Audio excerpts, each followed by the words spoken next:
O le asau manatu e tusa e male wafu le fuafua le tatou malo e fausia e totono tatou fionga. E te langalango ina o le asau tali le atulanga. Ia, pastai lava lupe mo le kisiri ni tula le kiaki ia. Pastai sui tukurupu e tusa e mala i tulanga lo tau silingia i le matu o fionga ni. Ia o lau tali kukua tu. I wonu mea matau le patu ina le wafu le i. Ni tatua fionga ona o le. E o ngā kui te malanga i ngā lata lata i. Tangata tatua fionga ia le tali kukua tu le i. Ia kisiri lupe. E ono le leile mo le lumana i foi le leile fa fitau di ono tupu me lumana i pe ia ai rongo masala olo ia inisio manatu fa pe mai o le alo lo fi mai sainga i le wafu o le asau tali mai le tulang ai li tali na lo kisiri fa mo le dupe pe fa nga tali la kisiri pe o saina le la fosia ina le wafu pe ni sentanga tala fosia o le mele na o le fa pe mai nis o le wafu ne o le wafu e o le afausia saina so mo me foi o me ta o fa mata o ye so tatu nunga o no tupu le me tunu samo ke roi do tatu na pa ke siano e le emo e ye tu langa te tona tupu na ita tu le wafu tona tatu fio o le asau so santa ai o le lei ia tupulanga la lo wa tatu fio anga la sa fotuanga ave i tupulanga tala vou ai le i fa mai ina ta tanuanga le tu la las e tolo no fotuanga tupulanga tala vou tatu ia e wali tam fai la le tupulanga le fosia ino le wafu e wali so musa tupulanga tatu fio anga fa langa mea fotua tula i fa tam fai pui kulenga fa malu i fa pia kuila ki ongani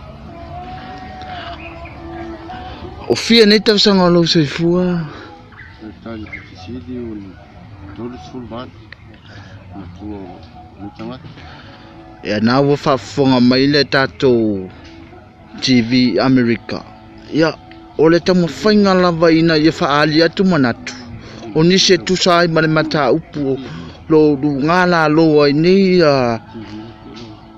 le matu wa fio anga ni le ngate le lang e tu sai male mata upu le tato waf ai o le atu mai sa o lolan me po ata ya ja talo fo o le to ona le ni Russell upeta ala ma o te tato na wo to mai mo talo sia fa mali ina foi le to mai mo ile ma fata tanuanga male uso ya chele ne yaso ono nisi ne yo manatu ai tolia e tu sai male mata ma mai afoi ona o te tono tatu afi anga latu tali se ia lia la sofitu ona mai le se tali mautino e tali mai le mata male ua patele ya o lo fa penga ona tu sia tu lalo le ko fan ye fa pena na tu mai la lang e fa pena na fa ona fa o se tasio miti male nei lava po kalame le swafo Yesu amen